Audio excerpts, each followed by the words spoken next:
It's been a couple days since I've had an upload. Some of you may be wondering what I've been doing, and it's definitely not been playing this egg game. It's been other issues. I've been going through a sick cold. Currently may or may not have an... You ran out of eggs. Would you What? like to buy an 80 pack of eggs? Yes. 89 eggs. Nice.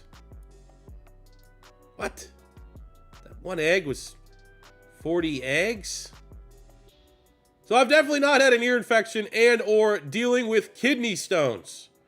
But while I've been down for the count, I have figured out something that would be kind of fun to do. It is that time of the Madden season that we're going to have a little bit of fun here and look at a retro Madden franchise. Any of the other previous years that I've done retro content, it's all been from the same starting place. It's been a very reliable mod for me. It is starting in the 2003 season, and we could go from 2003 all the way to present day. And that still may come into play, but our starting point for this series is going to be all the way back in 1994. Little C4 is only 2 years old at this point, but there is a brand new retro mod starting in 1994. If you want more information, you're on PC, you want to check it out, it's going to be linked in the comment section below, the Discord and all that good stuff. But look, they got the logos, the jerseys, the equipment is going to be the same. It also comes with draft classes from 1994 all the way up to 2002. So what that's going to do, that if this gets a little bit of legs, we'll see where we're at. I might be able to make that transition from this starting point into that second mod that we've used before that starts in that 03 season. It's almost like they did that on purpose. So that's going to be pretty cool. But what I'm also going to do in this series is something a little bit different. We've explored with pink slips and stuff like that for retro content. I want to throw a little bit of an homage to the NCAA series, and I want to kind of do a coaching career. I want to start as an offensive coordinator. All of my XP can only get spent in the offensive coordinator skill tree. I can only control the offense until I eventually get a head coaching job.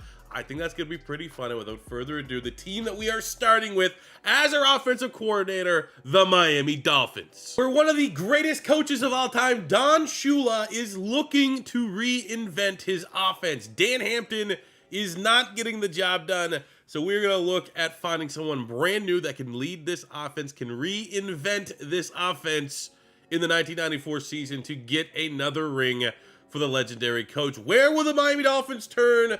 The list of coaches are vast, but there was one name that stood above the rest. He runs an air raid offense. His name is Pat Phoenix. For this series, as we earn staff points, we are going to act as if we are the offensive coordinator. If you've never had the joy of playing NCAA 14, well, you can only spend your staff points in your respected talent tree. So we're not going to be able to go in here and use these points that we earned throughout the season to work on player growth, to work on the staff modifications, to work on the defensive coordinator, to help us re-sign players. We can only spend it here in the offensive coordinator tree, so we can work on the block and practice makes perfect. And to decide where we should start as we work with 29 points, let's take a look at our 1994 Miami Dolphins roster. Where else would you start with a 94 Dolphins preview without arguably, he's in the conversation, most talented quarterback of all time? What I don't think is up for debate is he is the best quarterback to never win a Super Bowl, which definitely played a part in me deciding to start our journey here with the Miami Dolphins. Dan Marino is 32 years old, and in 1993, the previous year, he only played in 5 games. He missed the rest of the season due to an Achilles injury. So at this point, there's some doubts whether or not he can come back and finish out his career and win that Super Bowl, as he's just coming near the end of his prime. So all of that is going to give us extra motivation to go in here with our new air raid offense and let Dan Marino freaking cook. Look at the stats. He's a top 5 quarterback in the league, 94s across the board. Not going to be that mobile, especially coming off the injury. But it's not, I'm not worried about it. He's going to stand in the pocket. He's going to throw that rock. Rest of the team, the talent does kind of dip off after Dan Marino. Did a little bit of research. Not much here into the running back room. The most dynamic running back is actually Keith Byers, who in 4 of the previous 5 years before this, he was in Philadelphia and averaged almost 1,000 yards from scrimmage every year. He was kind of like more of a tight end, like a Kyle Juszczyk type player.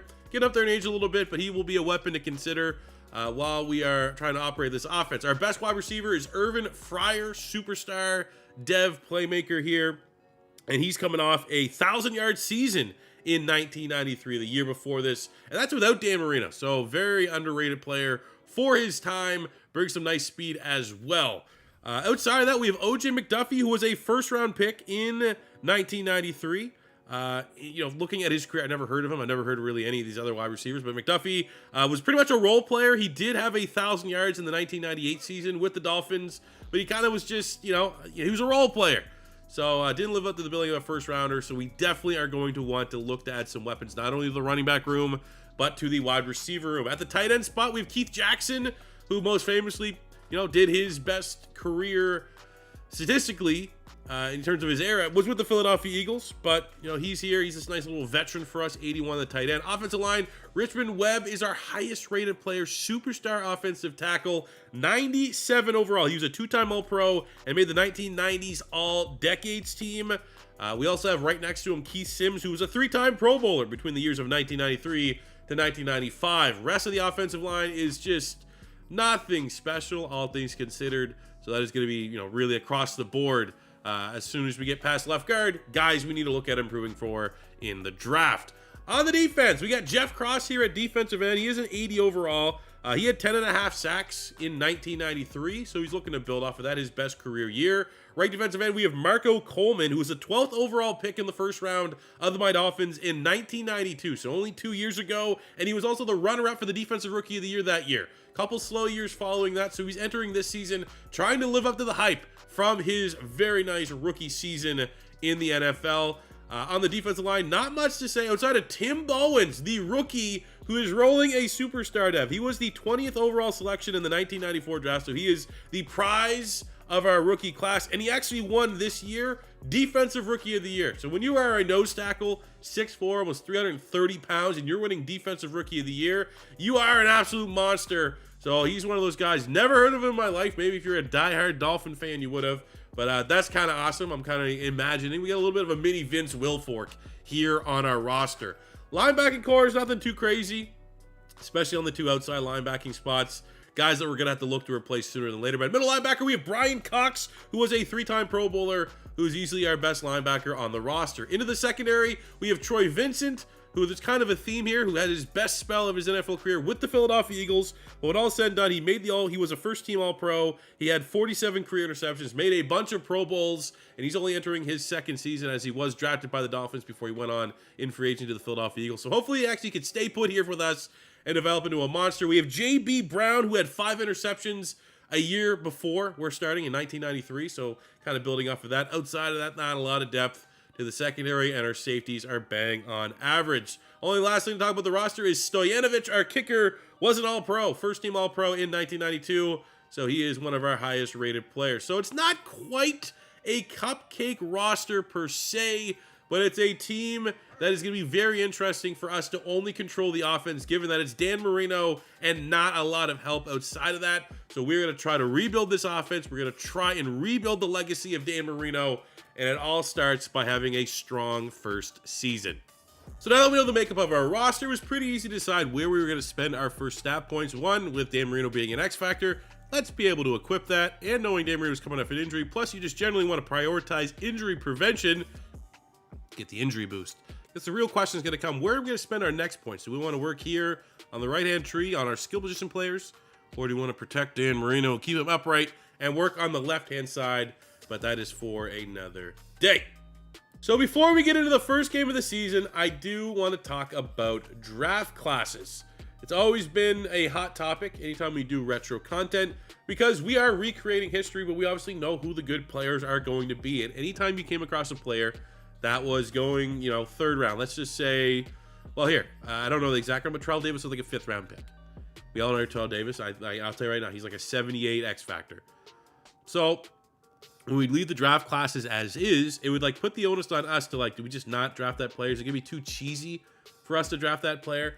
So what I think I'm going to do for these retro draft classes is I'm gonna kind of go best player available in the first round, like any player that's like a legend, like Terrell Davis, Ty Law got bumped up. Joey Galloway got bumped up. Warren Sapp went like the 20s. Derek Brooks was a late first-round pick. Like, these are guys that are generational type players. I'm always going to bump those guys up and make them the best rated players in the draft class. So that way there, if our team truly sucks, we are going to be able to draft one of these players because we are going to be able to get them in their appropriate range in relation to their talent level versus us being, we just miss out on the playoffs. We get 10 wins and Derek Brooks falls in our lap just because he goes at pick 20. We already know he's going to be amazing. And I don't want that situation to come up where it's like, do we draft him? Do we not draft him? Is it too cheesy? No. What I'm going to do for this draft, the 1995 draft, and every draft from here on out is that the guys are the absolute steals into the later rounds. I'm going to bump them up into the top 10-ish, top 10, top team 15 picks of the draft so that if we suck enough, we can draft them because we earn that right because our team's not very good. But we're not going to have to deal with that situation of where do we draft the gems because we already know that they're going to be good. Now that all the groundwork has been set, we now can set our sights on our week 1 matchup against the 78 overall New England Patriots. Now for today's episode, because we had to do all the introduction and stuff, we're only going to have this one game. But outside of this, we're going to be doing multi-game episodes. I'm thinking 4 gameplays per episode because, again, we're only controlling the offensive coordinator, so it's going to be condensed gameplay. As I'm the offensive coordinator, I can only really set the offensive game plan. I'm not going to set the defense game plan. I'm not going to work on the practice. How are we going to attack this New England Patriot defense? Well, I'm going to tell you right now, we're going to work against the blitz. We're going to get that ball out quickly, and Dan Marino's going to go for 450 freaking yards as we debut this air raid offense. Because we're the offensive coordinator, easily enough, we're going to be playing the offense-only option every single week until we become a head coach, and we can run the whole freaking show. Small little hiccup. Thought my franchise was glitched, and this whole video is going to get scrapped. But then I reached out to the creator of the mod and said, hey man, my game is crashing. I've been trying to load into week 1, hasn't been working. And he's like, oh yeah, he just guessed. He's like, are you playing the Patriots? I said, yeah. So I guess there is currently an issue while you try to play the New England Patriots. There is a fix that will be released. He said actually he'd get it to me today, but obviously I need to record this video and get it out to you guys. So game 2 against the Patriots we will play, but just for the sake of today's video, we are going to sim to week number 2, and we are going to get into week number 2. Won the game 31-10. Wasn't even particularly competitive. I'm glad that Dan Marino and company is thriving in our new air raid. I mean, the 2 interceptions, we want to chip down on that a little bit, but 367 yards, 4 touchdowns is outstanding in a divisional matchup. Fryer and McDuffie both had very, very strong games. On the defensive side of the ball, we got some pressure at the quarterback. We get a couple turnovers in the secondary, and our focus now shifts to our second divisional game to start this 1994 season, and it is against the Buffalo Bills. So back into the weekly strategy. You know what? We were hands off week 1, but we still set the right weekly strategy on how to get the dub. Now it is Buffalo. Jim Kelly and company are coming to town, but we need to figure out how we're going to stop Bruce Smith from wreaking havoc on our quarterback, which is exactly what he's doing. I think we go with the same strategy we went with week 1, which is to counter the blitz, make him be over pursuit, make him be over aggressive, and use Dan Marino, the best of his ability. 400 yards, 4 touchdowns coming up. Look at that. Dan freaking Marino. We got quite a matchup here, though. This is a lot of legends. On the Andre Reed, they got Thurman Thomas in the backfield throwing stiff arms. Bruce Smith, Jim Kelly going up against Dan Marino. Look at that, man. The Super Dolphins. We are ready to put on an absolute show as we get first-hand viewing experience of Pat Phoenix's air raid offense, beginning his journey as an offensive coordinator with dreams and aspirations of becoming the next Bill Belichick. It all starts here. It all starts right now. First play, we're taking a shot. We're going to be a very pass-heavy offense. Literally, our running backs will be non-existent. Look at that right there, man. Everything's going to be opening up. First play, a home run to our number 1 skill position player, Irving Fryer. The air raid starts with a 75-yard touchdown. Now, we have no control over the defense. So when these games turn into shootouts, it's not like we're going to be able to all right, let's start blitzing. Let's start sitting back. Let's use her a linebacker. Got to be on the computer. So all we can do is focus on scoring as many points as humanly possible. Okay. Good first run. I don't know how reliable our run game's going to be, but we can't completely ignore it. Oh, we go. Oh, my God. Dan Marino, 2 picks last week, gets absolutely baited. His 4th read on the pass, way too late, way too slow. Should have thrown it away.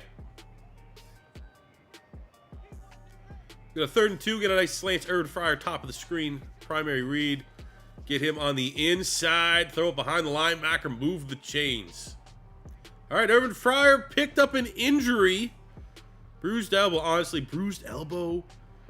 When you are our only skill position player, like over an 82 overall, we need you out there. You can go through a bruised elbow. 3rd and 9. We're going to go to the utility. Oh, Keith Jackson makes the grab. It's going to be short. 4th and 2. I'd like to envision a Pat Phoenix offense is kind of in the ear of old man Don Shula as like a Chip Kelly type. We don't kick the ball. We don't punt the ball. We trust Dan freaking Marino, and we go for it, taking the Bills defense by surprise and moving the chains as we grind out the first quarter. Oh, Urban Fryer, he's not 100%, but he's able to fight to the 1-yard line. We don't have much of a run game, but they can get me 1 yard. I'm sure of it. Untouched. We make up for the pick 6. And it's Kirby getting in there.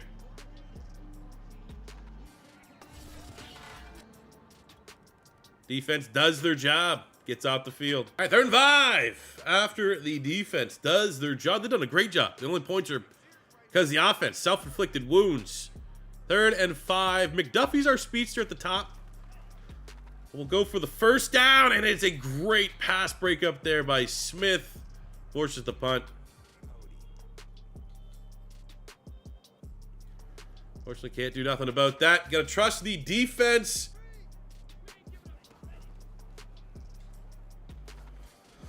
Come on, Dan. Come on. Oh, he almost caught it. And I don't know if that was almost caught it for the DB or the wide receiver. That has to be a touchdown. Another missed play. Across the middle to 81.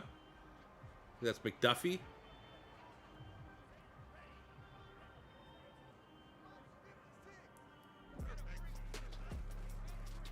A little bit of screen action. Some blockers out in front.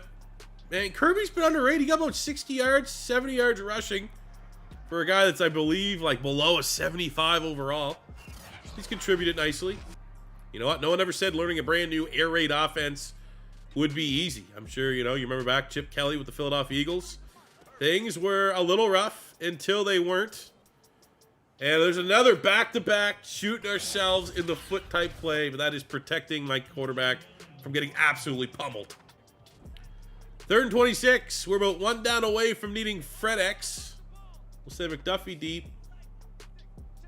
Thinking maybe Keith Jackson over the middle. Just get some of these yards back. Yeah. 55-yard field goal. Pete Stoyanovich. What can we do? All right, we lost the end of that. Great. That looks pretty solid, though. It is up. And it is good.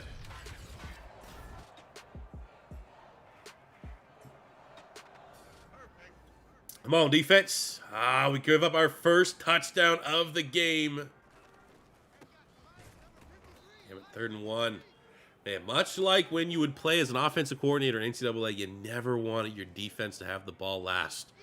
You almost felt like when that was the case, it's like, all right, game over. They're going to give up some points. So what we're going to do here is I'm going to audible Fryer into the middle of the field. Where he's lined up against the linebackers. Come on, just win. You are a guy who does win. Gets pummeled. But it's good enough for the first down. Drive continues. Biggest catch of the game. 1st and 10. Would honestly like to score a touchdown now in case we need to get the ball back again on offense. Oh my God. Chance for Fryer to make a play.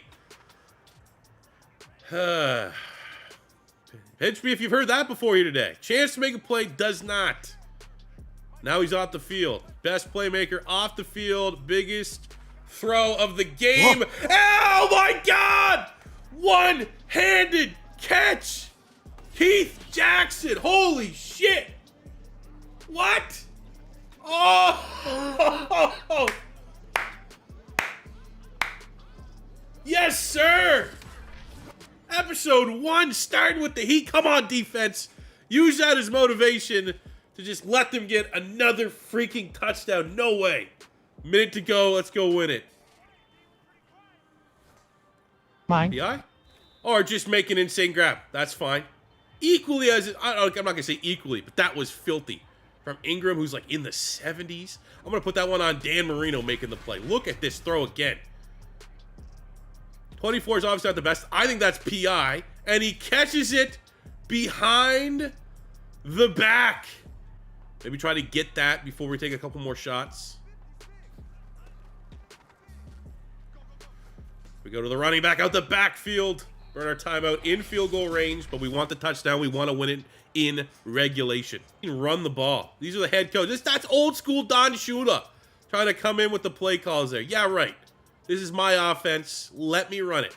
Did you not see? We're going to go right back to Jackson. Keep an eye on Fryer. Fryer actually wins. But so does Jack. Oh, Jackson had the inside step. Honestly, I don't think that was a great of a ball from Dan Marino. I think that was a little bit more on the inside. I mean, we still got our timeout. Do we go slants? Can we get something here with the slants? Probably not unless there's a break in coverage. But also, you never know.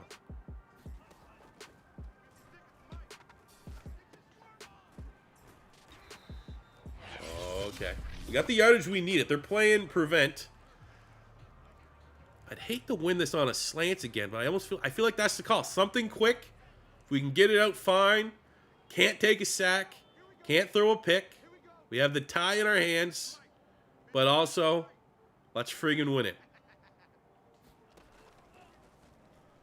Boom. Got it! It's not over yet. But Dan Marino, ice in his veins, finds Irving Fryer for his second touchdown of the game. I believe he's over 150 yards. It is going to be on the special teams and the defense. And we get our first victory on the call. 2-0 to start the season. Had some hiccups. Threw a brutal pick six. Our defense was lights out in the first half. Couldn't stop a runny nose in the second half. But some miraculous plays. Insane one-handed grabs. Ice in the veins from Dan Marino. And the Dolphins are 2-0. Played well, man. We played well. There was some hiccups along the way. You know, we did throw that pick six. But it's a brand new offense. We're running the air raid. We're demanding a lot out of our players. Maybe we don't have the right skill position players in set right now to fully operate this offense. But we're working with what we got. And I think the pros are still outweighing the cons. 355 yards, 3 touchdowns for Dan Marino. Terry Kirby, kind of a role player, but he showed out here today. Over 100 yards from scrimmage, 81 of those rushing and a rushing touchdown. Irving Fryer, had to rely on him. Have to. And he showed up, man. 7 catches, 151 yards, 2 touchdowns. Keith Jackson, 82 yards and a touchdown, including an absurd, insane one-handed catch. Ingram also had a ridiculous grab there in the fourth quarter as well. So being able to rely on these guys, man, that's very, very nice. Defense didn't really have much in terms of standouts. No sacks, no turnovers. But really in the first half, they were forcing 3 and out after 3 and out. Unfortunately, second half was a different story, especially the fourth quarter, giving up 2 touchdowns. But in the end, we are 2-0. That is all that matters. And our offense is putting it all together. To wrap up the episode, we do actually have a couple breakouts potentially next week as we meet the 2-A LA Raiders. But what I want to do to close this out is spend our last little staff points to continue working on our offensive coordinator's skill tree. Seeing how that first game went, I think, boosting the catching. There's a couple catches we definitely want to have back. Couple drops need to get corrected there. So we are going to kind of work our way down this side of the skill tree. We're going to get boost for carrying, boost for stamina, and then ultimately we're going to work our way down there to try to get the massive concentration upgrade, which is +5 catching for wide receivers and tight ends. So that's how we're going to wrap up episode number 1. I hope you guys are excited for us to run this little bit of a series. And I think in correlation, if I can get the other retro mod working, the one that starts in 2002, I've had a little bit of issues with that, but I'm in contact with that mod creator. I think something that also would be pretty cool is going and rebuilding some of the worst teams in Madden history. Now, when you go back and try to do that in older Maddens, which is stuff that I've tried to do, a lot of those games, a little unforgiving when it comes to simming. It just is. Those games weren't designed to work in the sim. Like I've had 99, 99, 99 super teams that just get 6 wins because it feels like the sim is designed to punish you. Like you're supposed to play the game. So I feel like for what it is, and as much as we like to complain about modern day Madden sims, they are a lot better than what they were in the older games. So what we could do is within this Madden game, we can use and load up and try to rebuild, like, you know, the 0-16 Brown, the Lions, you know, all these terrible teams of years past. I feel like that could be interesting to kind of utilize some of these historic retro rosters. So if that and those type of rebuilds are stuff that you want to see in line with this offensive coordinator journey that we are starting here in 1994, let me know in the comment section below. If this is a series you guys are going to be excited for, please let me know by hitting that like button and leaving a comment in the comment section below. Maybe about what player you want to see us draft in the 1995 draft, or who, you know, how sick. What would you give that catch Keith Jackson made out of a 10? 69 out of 10? I would. Grow up. Well, that'll do it for me today, guys. Thank you very much for watching. Until next time, it's your boy C4 saying like, subscribe, all that cheesy stuff, and I'll see you back here on the next one. Peace out.